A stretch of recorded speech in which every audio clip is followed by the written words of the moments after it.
मुझे अपने कमरे के बाथरूम से पानी गिरने की आवाज आई। मैंने सोचा शायद मैं सुबह ड्यूटी पे जाते हुए पानी वाला नल बंद करना भूल गया था। मैंने दरवाजे का लॉक घुमा के खोला और जैसे ही कमरे में दाखिल हुआ, सामने बाथरूम का दरवाजा खुला हुआ था और जो मंजर मुझे नजर आया, मेरी आंखें हैरत से फटी की फटी रह गई। मेरी मुलाजमा किरण कपड़ों से बेनियाज मेरे शावर के नीचे खड़ी नहा रही थी। उसका मुंह दूसरी तरफ था। पानी के शोर से वो मेरी मौजूदगी ना जान पाई। वो मेरा शैम्पू अपने बालों में लगाए मजे से नहा रही थी और साथ में गाना गुनगुना के डांस भी कर रही थी। मेरे लिए ये मंजर बिल्कुल अनोखा था। मैंने कभी किरण के लड़की होने पे गौर नहीं किया था, लेकिन आज अनजाने में उसके जिस्म का एक हिस्सा मेरे सामने आया हो रहा था।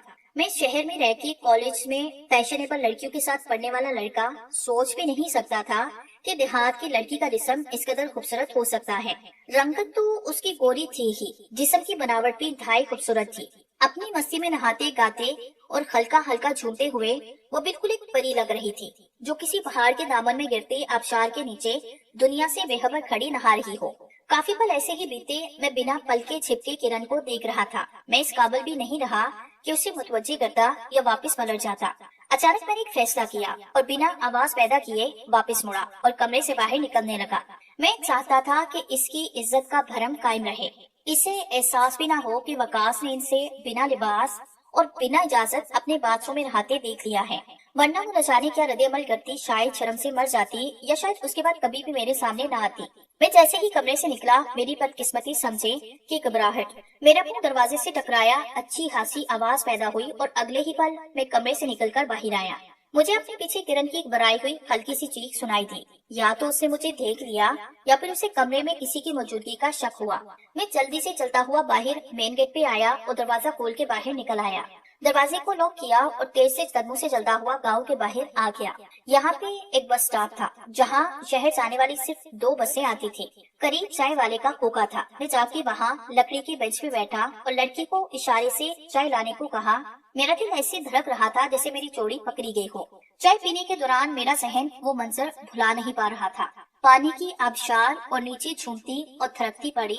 उफ, क्या जिस्म था, क्या रंगत थी, क्या जवानी थी।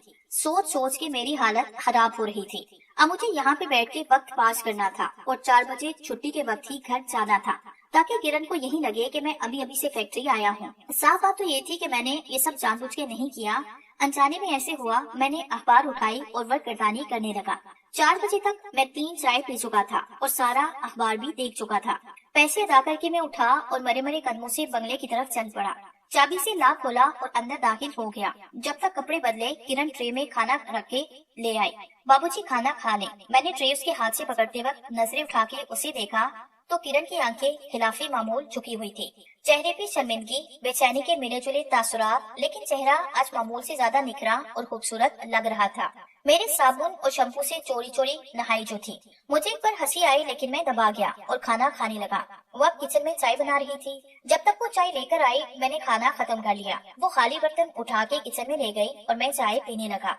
आज उसने मुझसे कोई बात ना की, हालांकि पहले वो बिला जरूरत बोलती रहती थी। फिर वो मेरे पास आके खड़ी हुई और बेचैनी से उंगलियां चटाने लगी। क्या बात है किरण, परेशान लग रही हो? कुछ चाहिए था क्या? मैंने पूछा तो वो कहने लगी कि बाबूजी, क्या आज दोपहर आप घर आए थे? मैं दोपहर को क्यों आऊँगा? मेरी ड्यूटी तो 4 बजे खत्म होती है। मैंने साफ साफ झूठ डाल दिया। क्यों, खैरियत तो है ना? जी जी बाबूजी, बस ऐसे ही पूछ रही थी। किरण ने सर झुका के कहा और फिर बोली, बाबूजी अब मैं चलती हूँ। मैंने सर हिलाया तो वो जल्दी से मुड़ के घर से बाहर निकल गई। मैं वक्त गुजारी के लिए टीवी लगा के लेट गया। गाँव में केबल तो थी नहीं, बस सरकारी चैनल चलता था। कोई ड्रामा दिखा रहे थे। मैं ड्रामा देखते देखते सो गया। जब मेरी आंख खुली तो रात हो रही थी। मैं उठ के नहाने गया तो बाथरूम में मुझे गले में डालने वाली चेन पड़ी नजर आई। यकीनन सोने की न थी, लेकिन खूब चमक रही थी। मैंने उठा के गौर से देखा तो बिल्कुल अच्छी हालत में थी। आज दोपहर को किरण के गले से इस वक्त गिरी थी जब वो मेरे बाथरूम में नहाते हुए चूम रही थी। मैंने कमरे में संभाल के रखी और खाना खा के लेट गया। नींद तो आ नहीं रही थी, इसलिए डाइजेस्ट उठा के पढ़ने लगा तो मेरे मोबाइल पे घंटी बजने लगी। उस वक्त टच मोबाइल मार्केट में नहीं आए थे, बस बटनों वाले मोबाइल थे और इस गांव में नेटवर्क भी 1-2 ही चलते थे। मैनेजर का फोन था, उससे मेरी तबीयत पूछी और अगले दिन मुझे जबरदस्ती छुट्टी दे दी। अब मेरे पास कोई मसरूफियत थी नहीं। मैंने किरण की चेन उठाई, उसे बला मकसद देखने लगा, फिर उसे सूंघा तो उसे अजीब सी महक आ रही थी। पसीने की या जवानी की, बस मुझे वो अच्छी लग रही थी। मेरी नजरों में किरण का लचकदार बेलिबास जिस्म घूमने लगा और उस रात पहली बार मुझे लगा कि मैं अब जवान हो चुका हूँ और मुझे एक अदद लड़की की जरूरत है। वो रात बड़ी बेचैन गुजरी। मुझे हल्का सा बुखार दोबारा होने लगा। जब भी मेरी आंख लगती, मेरे ख्वाब में किरण का गोरा जिस्म आ जाता। सुबह देर तक मैं सोता रहा। कमरे के दरवाजे पे कोई आहिस्ता आहिस्ता दस्तक दे रहा था। मैंने आंखें खोली तो किरण थी। मैंने जल्दी से घड़ी पे वक्त देखा तो 11 बजने वाले थे। बाबूजी, अंदर आ जाओ, आज आप काम पे क्यों नहीं गए? किरण ने आते ही एक साथ 2 सवाल कर डाले। हाँ, आज मेरी तबीयत ठीक नहीं थी, सो छुट्टी कर ली। मैं उठ के बाथरूम में घुसा। जब बाहर आया तो किरण के हाथ में वही चेन थी जिसे रात में अपने होंठों पे रख के सो गया था। बाबूजी, मेरी चेन आपके बिस्तर पे कैसे आई? मैं कल से इसे ढूंढ रही थी। हाँ किरण, ये रात मुझे बाथरूम से मिली है, शायद वहाँ तुमसे गिर गई थी। मैंने ये कहते ही गहरी नजरों से उसका जायजा लिया।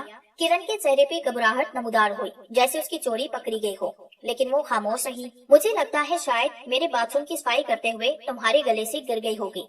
मैंने खुद ही बात बना के किरण की मुश्किल आसान कर दी। जी बाबूजी, मुझे भी ऐसा ही लगता है। वो जल्दी से बोली, आपका नाश्ता बनाऊं क्या? मैंने उसकी बात का जवाब न दिया और गौर से उसके चेहरे को देखने लगा। वो सच में इंतहाई खूबसूरत थी। बड़ी बड़ी काली आंखें, रसीले होंठ, पतली सी कमर, ऊंचा नाक और लंबा कद। हैरत से आज से पहले मैंने ये बातें क्यों महसूस ना की। मैंने दिल में सोचा, बाबूजी आज आप मुझे ऐसे क्यों देख रहे हैं? किरण ने मरी मरी आवाज में मुझसे पूछा। किरण, अगर तुम बुरा न मनाओ तो ये चैन मैं खुद तुम्हारे गले में डाल दूं।